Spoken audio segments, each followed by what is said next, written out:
Well, good evening, everyone. Welcome to the latest rendition of Young Red Angus Live. I'm your host, Jay Young. Tonight, I have a very special guest, Jay Fuhrer. I'm excited to have him. We're going to talk a lot about, primarily about interseeding cover crops within corn, but we'll see where all the hour takes us. But before we get into our conversation, I want to share with you guys about our show sponsor for today's episode, and that is Elevate Ag.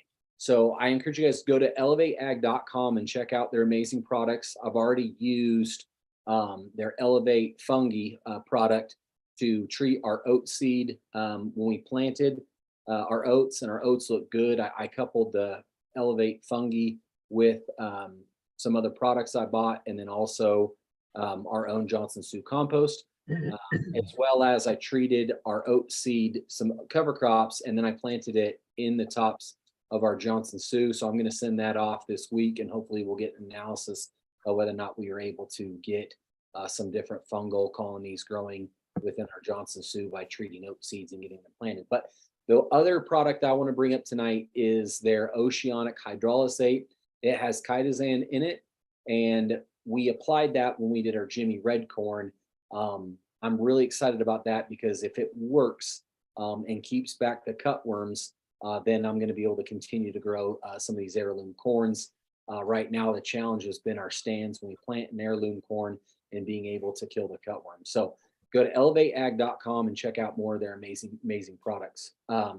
Jay, I am excited to have you on tonight. I guess I'll let you introduce yourself and kind of share what you guys are doing currently with Menoken Farms and how you got started with that.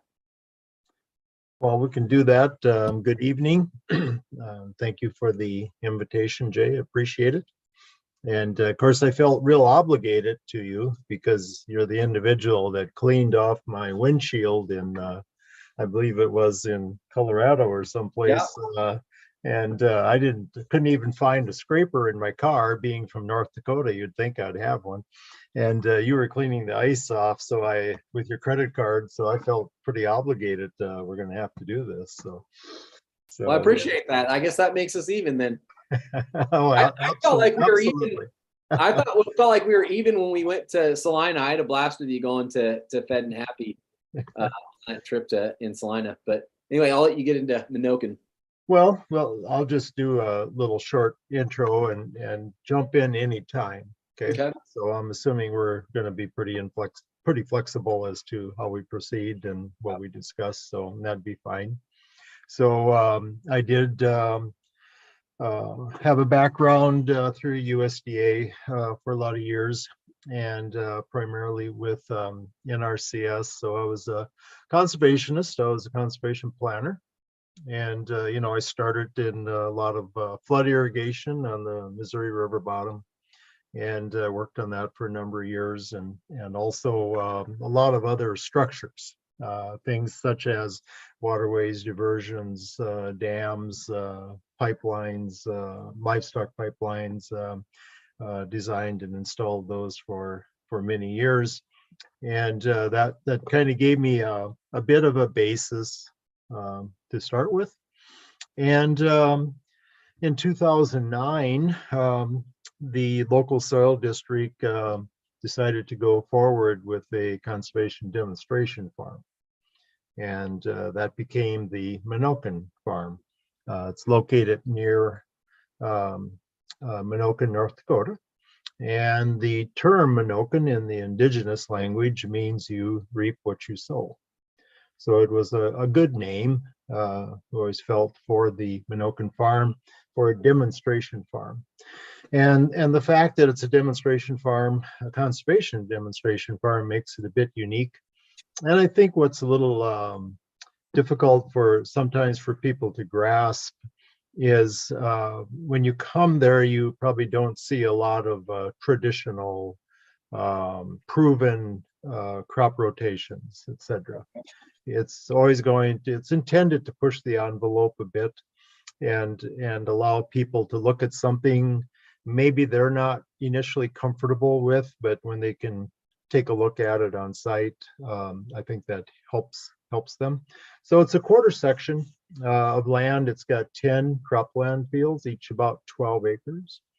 And it also has a couple of buildings, one educational building, storage building, has a tree arboretum, has a high tunnel garden, and the garden I was planting in it today. We just finished planting the high tunnel today, and it drives on plant diversity and companion planting. So what is a high tunnel garden? Say again, Jay. What's a high tunnel garden? Okay, so the high tunnel is just a aluminum rib structure with plastic over it, and consequently for us, it's quite a help because it takes away the wind impacts and extends the growing season.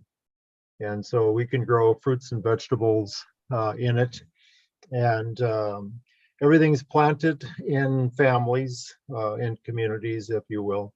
And so with integration of herbs and other plants that like each other. And so the gardening world is pretty interesting that way. And then there's an outside garden as well. And I can't begin to tell you, Jay, the interest in the gardening aspect and vegetable production, both from the viewpoint of food security and food nutrient density awareness. And those two items have just been big drivers in that world. So there's a number of different, this year alone, I think we're sponsoring 5 garden events. Oh, and wow. So, yeah, so it's a really strong aspect, and I don't see it as a flash in the pan.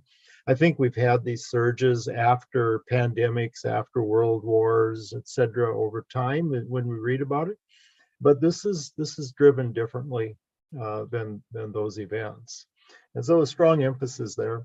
And then we have our own livestock. So there'll be a yearling herd integrated with some dry ewes.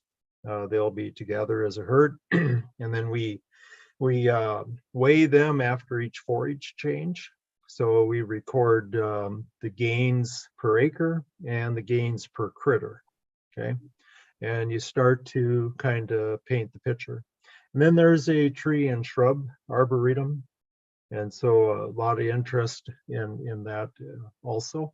And so it's an educational opportunity. Usually we've got an open soils pit.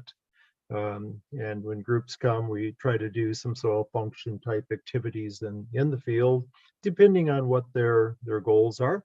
But we would average 30, 35 days every summer with groups is pretty normal. And they're from anywheres, and you know, it's always enjoyable. And so I work there part-time, and try to work on their soil analysis. Then we do plant sap. You mentioned the 60-inch corn earlier when we were talking, so I do the plant sap analysis on 60-inch corn as well.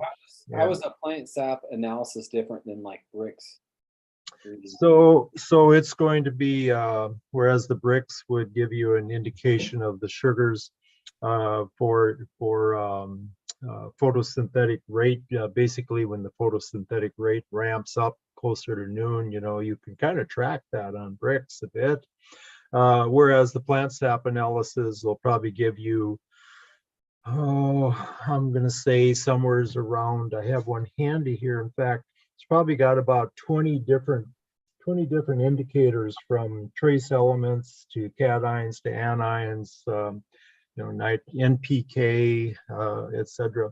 So really, it tells you how your plant is doing. Okay, so I do that 4 times typically in the summer. Is what we did last year, and it really gives you an indication of how you're doing, and then you can react because you're doing this very early. Yeah. So then you can react if you feel you need to. So so I do those type activities, and then educational items. We just finished releasing a 21-minute future of food video. So that's on our website now. So menokenfarm.com. If you go there, you can listen to a 21-minute video featuring people from across the U.S.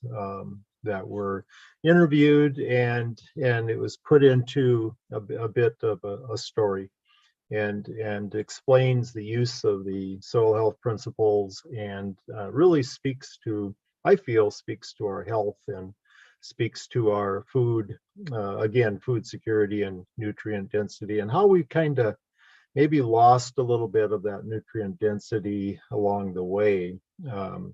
Probably on it, what I would call unintended consequences. And it's an item that happens. It wasn't by design, but it happened because of the items that we perceive to be important. And you count those, and then sometimes you miss some other things, or you assume they're always there, you know. So that's a quick synopsis, really, on the Menoken farm. And you know, it's driven, a lot of times people ask, you know, how it works financially, and financially, soil districts in North Dakota are authorized by state law with a mill levy for taxable valuation on the county that they're in. So they can get some kind of help that way. A lot of the drive on the Menoken farm is on grants. So I do some work for the soil district on writing grants, administering grants as well. And so collectively, there's a combination of items that help fuel it, help the economics of it to go forward. And so it's been a interesting scenario, but it's kind of an unusual one. And yeah, we always tell everyone it's okay to fail there. So if I can fail on a 12-acre field and we'll survive. But yeah, you know, and then when we get some methodology that works, I'll give you an example, Jay. Cover crop combinations. So cover crop combinations for us started in 2006. Okay. And with Ademir Caligari, was an agronomist out of Brazil. Listening to him talk at a No-Till on the Plains conference many years ago.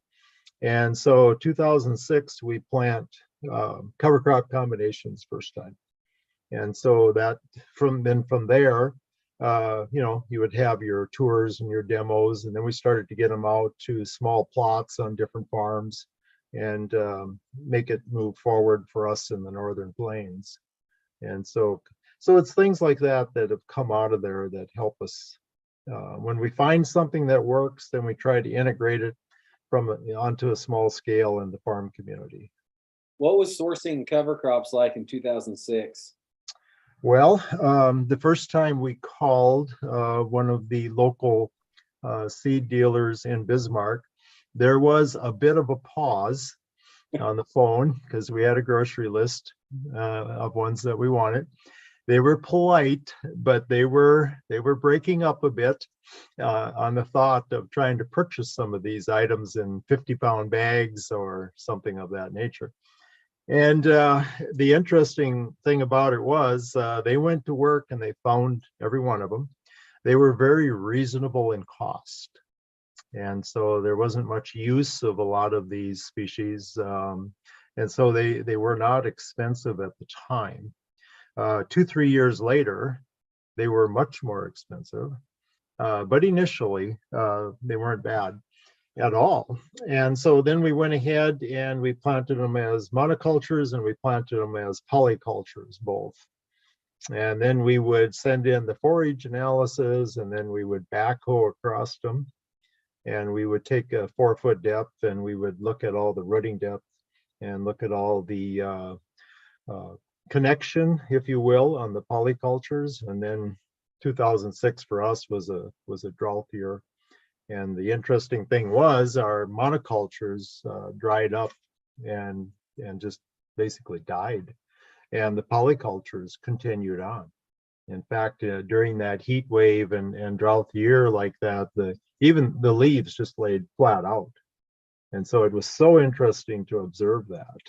And we never looked back after that. I mean, it told a story on diversity for sure. Yeah. So what was the first year that you interseeded cover crops into corn? And did you start by doing it on 30-inch rows, or did you start right off the bat doing 60s? Yeah, we played with it for a number of years on 30-inch. And we started into it by flying it on at tassel. And so we flew it on at tassel, and we flew it on pivots, and we flew it on dry land. And we're primarily dry land here, but there is a small amount of irrigation. And the dry land never could get a plant to take off. And on the pivots, it did. We turned the pivot on. After the plane left, the pivot came on, and we gave it a drink of water, and we could kind of get a small shot going on even under the 30s. And so the 30s, it's always a sunlight game, and we don't get a lot of sunlight in our 30-inch corn, but it isn't like other states, maybe like southern Minnesota that's close to us, there is no sunlight, and because it's a fertile environment with a good moisture regime. But that was kind of how we started. And then eventually, a number of years ago, I want to say maybe roughly 4 years ago, 18 or 19, we probably started going with the 60s. And I started looking at it from a wildlife viewpoint, was one of the drivers, because I wanted to look at nesting, and I wanted to do also look at the pollinator end of it. And so I needed flowering plants, and I needed some vertical structure. Then we started taking a look at it from the viewpoint of fibrous plants, because we wanted to build soil aggregates. So if we're going to build an aggregate, I need a fibrous root. And so we kept adding and doing our cooking in that manner, if you will. And consequently, on the 60s, whole different game. So we've done it various ways, but usually at around V5, right in there, we would go ahead and seed it directly down the row, if you will. And we just used a Truax drill, and one bolt removes the seed run on a Truax. And so that was easy for us. We would pop off a couple of openers, and then there would be 3 to 4 runs filling in between. And that's worked nice for us. We've liked that. We've kept our population the same. So in central North Dakota, you're going to be in the low 20s, 22, 24,000, somewhere in there, probably for seed. We've kept that static, and that's worked out okay. So when you plant that, how are you getting your population right on the planter? Like, you're setting it to whatever that is, 48 or to 42. Yeah. So ours is a precision plant unit. Okay. And so you can go. It's got the we had them add the database for 60-inch corn into the brains, if you will, and so we can go ahead and plug that into the monitor, and the precision plant unit will do that for us. And so it also records. It's got the smart seed firmers on it as well, so it'll tell you soil organic matter, tell you moisture, it'll tell you clean trench, soil temp. So it'll record all that at the same time as well. But then we can adjust the population based. It knows that we're going to 60s then, because it has that information, and we had to add that into their database to make that work. And so that part works out fine. Typically, you're not going to see the same yield as on a 30-inch. But then it gets into what did you put into that crop as well. Okay, so when we started with the 60 inches, I did a total mineral. So I did total mineral on all the fields at the Menoken farm. And this, after some conversation with crop advisor John Kemp, So we had a conversation about that, and it was a technique he was using to kind of give you an idea, what do I have in total? What do I have in total? And so it's the same test, as I understand, that a mining company would use, for instance. Okay. And so it's nothing I'll probably ever do again on the farm, but I have one done for each field. And so the total mineral tells you, what do I have? What do I have? And then I do a PLFA because I have to have workers in order to take that and move that, to a plant. Okay. So then I do the plant sap analysis to also give me an idea of where we're at. And I do a soil health assessment to let me know how I'm doing overall in terms of, am I gaining carbon or am I losing? What's my respiration doing? Those type things. So it's an interesting scenario when you look at the plant too, because the plant now gets sunlight all the way down from the top to the bottom of the plant. So those leaves, normally in a corn production in the US, the sun and the photosynthetic impact is just on the top, more the top half of the plant, or even the top third or so of the plant. Now, when you go to 60-inch, you got sunlight all the way down the plant. And so the leaves that normally would maybe dry or fall off eventually on the lower end, they have a tendency to kind of stay there. And they have a tendency to harvest sunlight and CO2. So that's a whole different scenario when we do that. And what does that affect? How does that affect the root structure on the corn plant?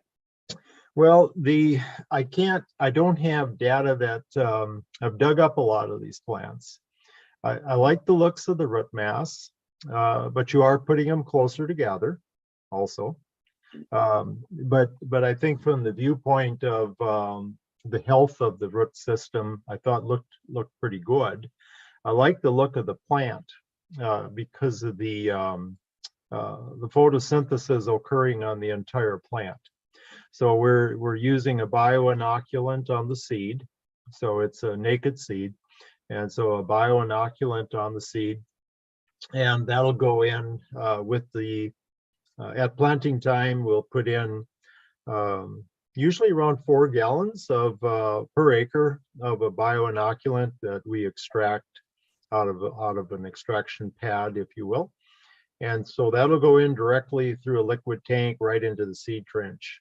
So we'll put in 4 gallons.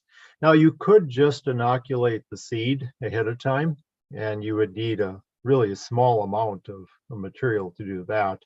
I have adequate amount of material, so we have been putting in 4 gallons. And then as we progress, basically what you're looking at is microbes plus carbon plus nutrient. And so with the plant sap, the nutrient can be added if needed. And if I don't need it, I don't need to add that.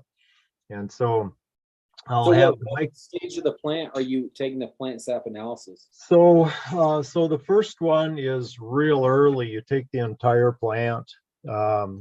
It's somewhere around B1. It's real early. And then you take the entire plant. And so they want so many ounces. We've been using New Age. I'm not trying to promote any lab, don't get me wrong. But we've been using them, and they've been very accommodating. And so on a Monday morning, I'll go ahead and gather. They like them gathered on a morning. And so I know how many ounces. So I'll weigh so many how many grams, I guess I should have said. And so I'll weigh a plant or two so I have an idea how many I need to harvest. And then I'll go ahead and harvest them and put them in a cold pack box, styrofoam box with the cold packs. And at noon, I'm in Bismarck at FedEx or UPS or one of those places. And then on Thursday morning, I'm reading an email that tells me how things are. So that's the first stage. And then once you get further into it, then you start harvesting the oldest functioning leaf and the newest functioning leaf. Okay, so you're doing two leaves off of each plant, oldest and newest. But initially, the first time through, then we did the entire plant. It's very young then, very small. So that was the start. So we did it 4 times. And then if I needed to add nutrient, we'll put a ridiculously small amount of fish emulsion on with the foliar, the extract foliar. So I'll combine some molasses as the food. So you got the workers, you got to have food. So you got workers with the extract, you got food with the molasses. Then if I need to add a nutrient, then I can look at fish emulsion. That's a 5-1-1 product. And the 60-inch corn is pretty reasonable, if you will, to apply anything onto, because it's rather concentrated. And I just apply it on the row. I don't apply the entire field. So now you're not going through the microbes, so to speak, in the soil, where a lot of our, I don't know if you want to call it inefficiencies, but it's very difficult to get 50% of the nutrient into a plant. And we know this from lots of work that's been done, and it's well documented. So it's generally always going to be less than 50%. Whereas when I put it on as the foliar, I'm not going through that system. I'm going directly onto the plant. And so I have the workers then, and I have the food then, and I have the nutrient if I need it. And then I hand it off to the cover crops also. And so the covers start kicking in a little bit later in the year, and I start to get some help from them as well. So I can design them for a lower carbon mixture or a medium carbon mixture. If I want to increase legumes a bit, I can. There's different things I can do there as well. It depends what your goals are. So you always kind of start with what your goals are, and then it gets easier to work with. And so the 60-inch corn, we're on a second year of a study, and we're learning. But I think it's got some promise. It's certainly for us. Here's the deal for us, Jay, and your location in Kansas on dry land probably wouldn't be any different. For us, it's really important if I can have the cover crops growing with the crop. If I can do that, that's going to be pretty impactful. Yeah, if I have to wait until after the season and put a cover in, I can do that maybe on a wheat crop, but a corn or bean crop, that's not going to happen. So sunflower production, I can grow the covers with sunflower. We've done that successfully. That part has worked out very well. The same time as the sunflowers? Oh yeah, we put them in the same day, same drill, same everything. And we'll put in 8 species typically. With sunflowers, we've done that in rows, and we've done that solid seeded, and it's not hard to do. And at the end of the year, when the frosts come in and it starts to kind of take things down here a bit, the flowers stay standing up higher, and everything else starts to come down a bit.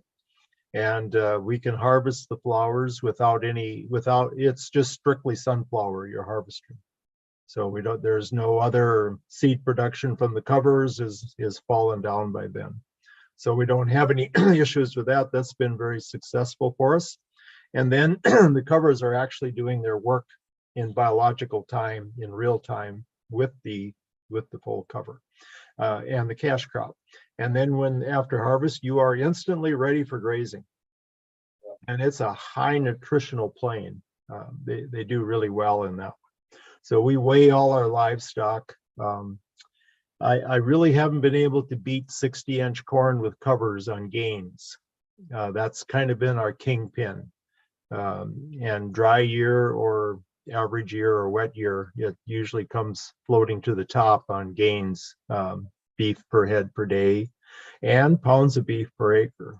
As you got a wonderful environment to work on, and they do real well in that. So I know I'm going to lose a little bushels. I'm going to lose some bushels, but my pounds of gain for our yearlings have filled in for that nicely. And so that's another scenario that's worked out pretty well for us. So then, wheat production, we put our wheat in, our wheat spin in, it's up, spring wheat, because we're a spring wheat area. So the spring wheat's in, and where I use the bioinoculant, the spring wheat, and I have a control area in there. So the spring wheats come up with the bioinoculant about 2 days sooner than the rest of the field. So for us, that's not so uncommon. I've seen this a number of times. When you have the high microbial seed trench for the seed to germinate in, it's not uncommon for it to come up a day or two ahead of time. And so the wheat looks good. It's really well aggregated. When I dig up that wheat, look at that rhizo sheath and just look at the soil aggregates that are on that fibrous root, that is a huge item. So if you have that part covered, you're going to do well on that. It's going to make an impact in that field, and I think that's a good sign of health on the wheat plant as well. So those are all things that we're slowly seeing. And I think what we're talking about here right now, Jay, is our standard nutrient management this would be different than our normal nutrient management. And so now what we're talking about is coming together, adding the biological component to nutrient management. And I think then you start getting into what John Kemp and Joel Williams and Elaine Ingham and others have talked about, and that is putting those together in a form of microbes plus the carbon, which is the food, plus nutrient if you need it. And so that's a different way of doing nutrient management. But so far, the preliminary work we're looking at, there's something to be gained in efficiencies. A pound of nutrient's not a pound of nutrient. If it makes its way into the plant, it's a pound of nutrient then that made its way into the plant, yes. But there's so many other places for it to go and be lost. And so what we're looking at is trying to get much higher efficiencies of that. And I really think that's a good place for us to start looking at, because I think we can lower our amount of fertility.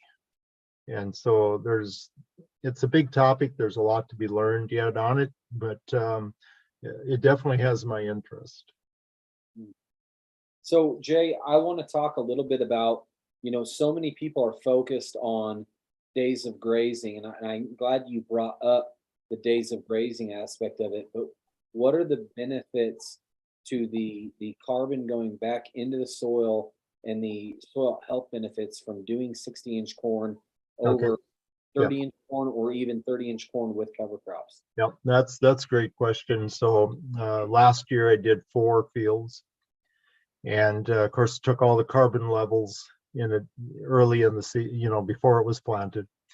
Took all the carbon levels again at the end of the year, and I've monitored carbon and other aspects in cropping systems, grazing systems, gardens. If it had soil, I did some monitoring on it, and over the years. And the interesting thing was this: you rarely see in the monitoring world, you rarely see a lot of what I would call consistency. If you have multiple fields, they don't normally, every one of them, respond in the same direction. So the interesting thing for me was all 4 fields had an uptick in carbon. And so here's what you're really kind of looking at. So I look at carbon as 4 parts in a cropping system.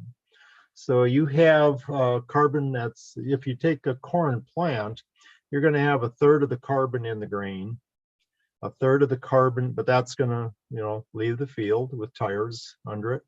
You got 1/3 of the carbon in the above ground residue. We're going to lose most of that to the atmosphere, but if I can run it through a ruminant, that always helps me a bit. And then you got 1/3 of the carbon in the root mass. And most of that too, probably 70% of that's going to go to the atmosphere. Okay. So what you're really looking at then is what happened between the corn rows. And so what you always want to keep in mind is that fourth part of carbon. So the first 4 to 8 weeks of a green plant's life, it's putting sugar exudates into the soil. After that period of time, it's going to go ahead and start to reverse that energy because its goal is to reproduce, to make grain and extend life. And so what you're really looking at is now I have this diversity of plants between the corn rows. And this diversity of plants is adding carbon.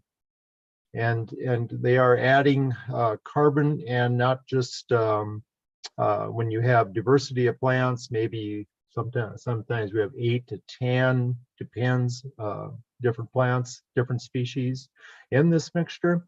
And so really what you have is 8 to 10 different carbon exudates. So now all of a sudden you have one of the soil health principles, you have diversity, okay? Because that's what built our soils, was diverse plants, diverse perennials, and raising ruminants and predators. And so it built our soils. Well, now you're just mimicking a little bit of that. You're just stepping into a little bit of that. And so we still have 100 plus species of native plants per acre. I can go out in this county and still identify over 100 species. Well, when you realize the diversity that built these soils, all of a sudden the thought of putting 8 or 10 species of cover crops is not so strange, because what built them was many more species yet than that.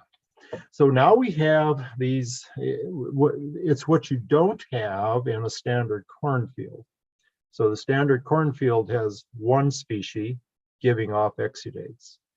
60-inch corn might have 10 species, all giving off exudates and different exudates. Now you've stepped into the diversity principle. And I think when you step into the diversity principle, it's a huge driver.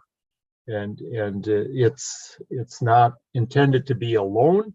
You start looking at the other principles. Now you have, you started to reduce your disturbance, not just physical disturbance of tillage, but I've also been able to reduce some of the chemical disturbance by lowering a fertility rate and using the bioinoculant with a fish emulsion or some product of that nature that is going to be much more forgiving in that world and much more likely to be compatible with trying to build some carbon levels back. And so you start looking at, out of the 5 principles in my, how many are meeting? Well, if I'm going to bring livestock in after harvest, there's another one. So now I'm going to convert some of this higher carbon material through the ruminant. And so we're going to have the manure and urine aspects, and we're going to have the biology now of the ruminant. And so the outside is coated with aerobic biology, and their insides are coated with anaerobic biology. And and the value of them is they have 4 legs, and so they are walking transports, and they do a great job. Everything from the milk foam to the saliva, when they graze, it's all biological. And so it's a huge item if we could start to bring that one in as well.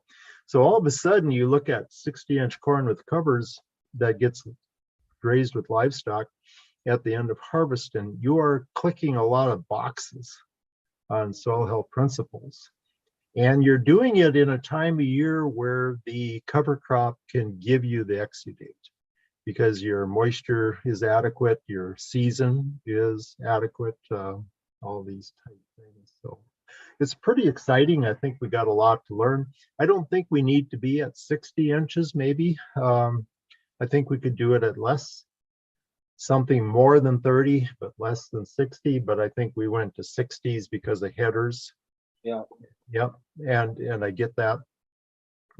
I grew up with, my dad grew wide, what we called wides. Okay. So it was like 38 to 40-inch corn back in the 60s.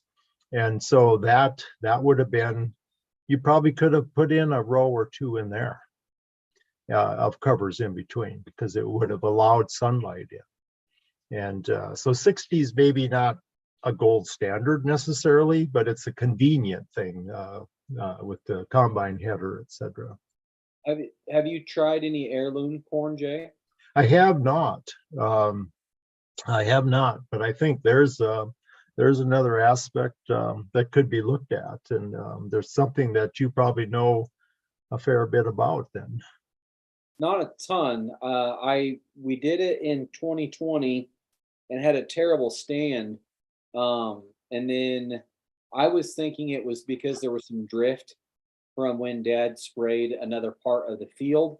But then we planted some GMO corn that was non-treated because I wanted to see how the root exudates would respond to the untreated seed getting the biology compared to the treated seed getting biology. And we got just hammered by cutworms. We probably lost 40% of the population to cutworms where we didn't have treated seed. So this year we bought some insecticide to go in furrow. It was so funny because my dad and I were discussing, we did this fish hydrolysate Mhm. with the chitosan, and Dad in his mind is like, "There's no way that's going to work," And so we did a dryland field with that to see how good, and so far the emergence on the corn is looking good. Okay. And then we did a half of an irrigated circle with Jimmy Red, and the beginning part he did the insecticide, and then when we ran out of the biology, and we did a Johnson Sioux extract with Okay. that. We ran out. We went back to the fish hydrolysate. He's like, I don't even know if I care if it works or not. I don't know that I want to go back to the fish hydrolysate smell on the, because he just didn't like the way that smelled in the extract. Yeah. But Yeah. I'm really hoping that works, because any kind of side, whether it's fungicide or insecticide, it's not something I'm excited about having in the soil. Yeah. The fish emulsion we've been using has very little smell. Okay. I had used it many years ago, and it wasn't like that. It was a bit overwhelming, and but the product you get now, it's very water soluble and very, what I would call, very low odor or smell of fish at all. And so it's definitely gotten, that part's gotten a little friendlier. Yeah. But you find your way. Yep. Absolutely. Yeah. And so I think this oceanic hydrolysate, if that works, it's going to be, I think it's going to be really a product, because we're also going to try to put some of that on in furrow, on our, not in furrow, sorry, we're going to fertigate with it later on. Oh, okay. While the corn's growing. Because it would be water soluble. Yeah. Yep. Yeah, it's not that difficult to do then. For us in this part of the northern plains, liquids are always well received, it seems. I mean, people are comfortable with the liquid products. Then our scale, our scale is, and yours too, they're so large.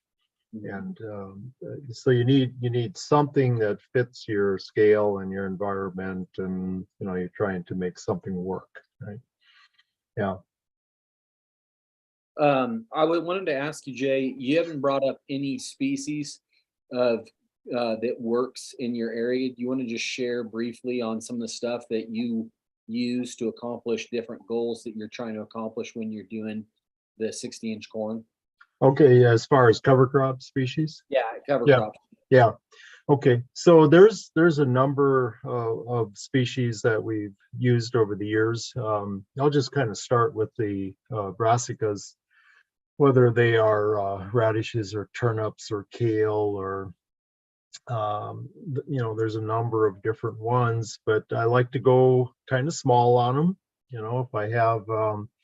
If I have a total of a pound of all of them collectively together, if I have pound. I feel that's probably adequate. So I go pretty small on the brassicas, and I think that gives a good balance. Sometimes it's less than a pound totally. And then I like, one of our goals too is pollinators. And so we like to build a bit of a home for them. So Phacelia works really well for us in our environment. And you know how it works. A plant in one environment is not always friendly plant in another environment, etc. But Phacelia for us, we picked that up from the French no-till system many years ago, and it's been real compatible. You don't need a lot of it. I run with quite a small amount of it. Very beautiful plant, and very easy to contain for us in a cropping system. It's very, very workable.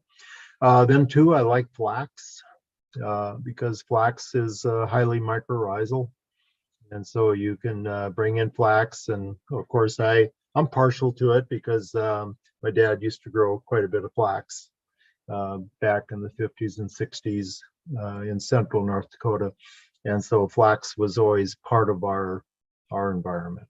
But it's a nice flowering plant, and again, the mycorrhizal attachment's been very positive. So I like to have some of that.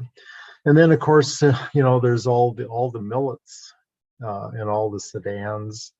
I like, for our environment, I like a little bit of grain sorghum because for us, wind is such an issue. So if I have a small amount of grain sorghum, it's a lower plant compared to corn. The leaves stay on better in our winds, and the pheasants and any of the birds are all very happy. We're in the flyway here, so duck, geese, etc. You got 1 pound of the sorghum. We would have a pretty small. I would keep that. I'm not sure what a full seeding rate of grain sorghum is. Jay, you would know that probably better than I would. Well, in our area, 2 is good. 4 is great if it rains, and then if you have lower moisture, your 4 pounds is gonna burn out. So there is no grain sorghum growing here, but I like a little in a cover crop. And the cattle that seem to appreciate the grazing aspect of it. So it's going to be real small. And then I like to get maybe a little German millet or a little proso millet. There's lots of different millets, brown ribs, etc. Those are all very positive. And then if you're looking at the big kingpin for root mass and soil building, it's hard to beat a pearl millet or a Sudan. So the classical Sudan sorghum, if you will, or Piper Sudan, that's an old name from years ago. The root mass on those is really extensive. If you dig those up, that's a root mass, and they're very impactful. But again, you don't need a lot. I'm going to put a smaller amount in, and you start to build that environment. I might put a little bit of cowpea in because for our dry years, I like the cowpea. If we get average or better moisture, the soybean does fine as well. And soybean was a forage before it was ever a grain. So cattle have no issue with that at all. And then, of course, there's a whole complex of clovers. And so clover is kind of like you mentioned earlier with the moisture. If we get moisture, the clovers do fine here. If we get dry, they suffer terribly.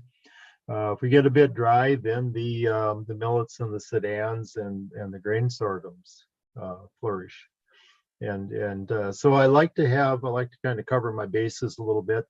I like to have a number of species. I like diversity, and I like smaller amounts of them, but I like more of them. And then you start to build that plant community. And I think that's really what we've seen, as pretty workable. We've also, I think we've done some squashes as well. So you can sometimes find something that's a seed size that's agreeable, depending on how you're applying it. Ours is going through a drill with a fluted wheel, so we can handle diversity of seeds, in setting. So those are just some of the ones that are maybe a bit more common for us, but they all work. I also like a little bit of sunflower.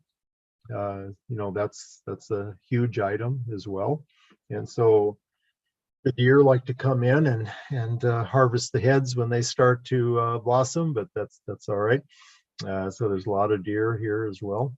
And consequently, you start to get that mixture together, and it gets very aesthetically pleasing. And we always try to have at least one field at the Menoken farm in a full season cover crop. Because when the groups come, Jay, they don't care what time of year it is. They want to go walk in a cover crop. And so I try to have one available all year long, and then we will manage graze it, a little later in the year. And so it's so interesting to watch people when they walk out into the cover crop mixtures, because a lot of them will walk out in there, they'll close their eyes and they'll listen. And they'll just listen to the insect world and the bird world. And so it's life, and it's really fascinating, I think, and it's a bit healing. So I've watched different groups from different places come in, and there isn't much that I haven't seen when that group gets in a cover crop, but they're taking selfies, or sometimes they'll lay down in it, but the common one is to close their eyes and listen. That's a real common one. So all of those aspects, and now you got all those exudates occurring. And then if you get the opportunity to graze it before it early on while it's vegetative, you can actually extend some of that exudation period, so the plant regrows. Now, if you wait too long, or if you run out of moisture, which we can do pretty easily here, we can just run out of water, you're not going to get that regrowth, because water, soil function requires water. And so, and so soil life requires water. And so consequently, if you time it right, you got the livestock available, etc., and you can get across that field, you can do some of those type things as well and extend that. So increasing carbon's not easy. Maintaining it is even more difficult. There's a difference between those two. And it's the live part of the soil organic matter that is where the gains occur first. That's also where the losses occur first. And so it's a longer road. You get it into that live portion of soil organic matter, it's the old, the living, the dead, and the very dead is the three portions of common name for soil organic matter. And the very dead is the humus. So if you can get it into that last humus part, then you've really accomplished something. And but consequently, I think diversity drives that, and the exudates. When I started my career, I had no knowledge of the exudates whatsoever, and that really, I probably worked. I started in '80. I probably worked 15, 20 years before even heard people talk about it or in an understanding of it. And so that kind of came, that fourth part of carbon, the part in the grain and some of those aspects we've known for quite some time, but these other parts really explains a lot more of, because I think that's the one that goes directly into the biology. And so they consume that liquid exudate. And so I think that really speaks well to any system where a goal might be to sequester some additional carbon. Again, not an easy item, but a good goal for sure. Yeah. Jay, I wanted to ask you one last question that I've got a stumper for you. Maybe you will know the answer, maybe you won't. We had a summer cover crop mix that we had the bred heifers out there in September and October, and I was doing daily moves across this 80-acre field. And so, they'd be on, a handful of acres, and I was moving them pretty regularly.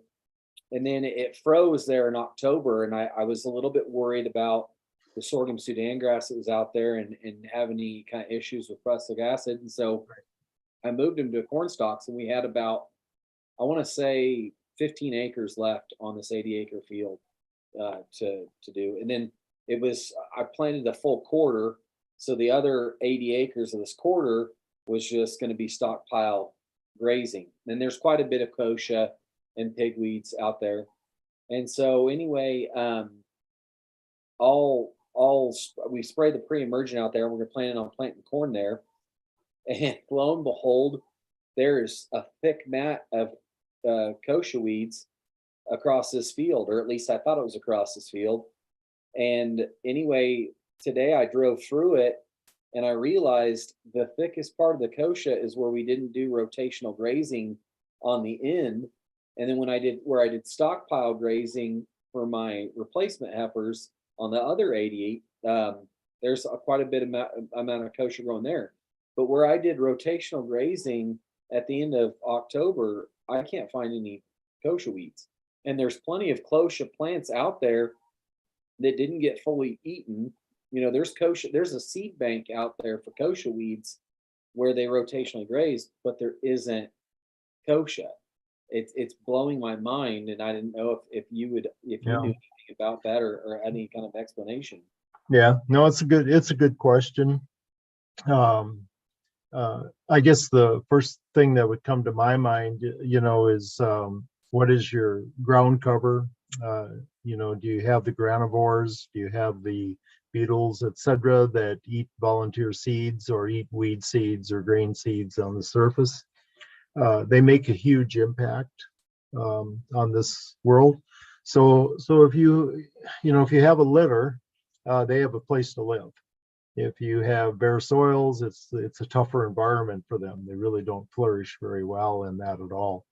And so if you have some ground cover, then typically there's critters living underneath that ground cover, above the soil, but under the litter. So some of those are grain type eating beetles, etc., that can make some difference on it.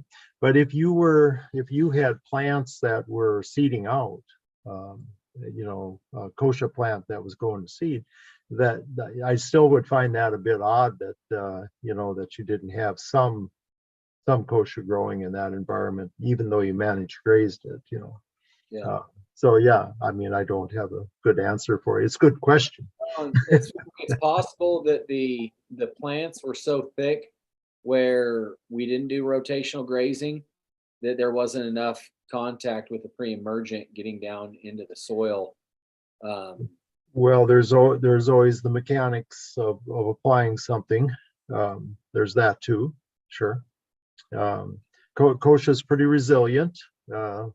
It's a very prolific seeder, and it has all those capabilities and more, of course. Yeah. Well, Jay, I really appreciate your time tonight. I really enjoyed this. Good visiting with you. By way quicker than I kind of anticipated. Well, I hope we're even now after you cleaned my windshield off in Colorado, and now we took care of tonight. We're even. We're even.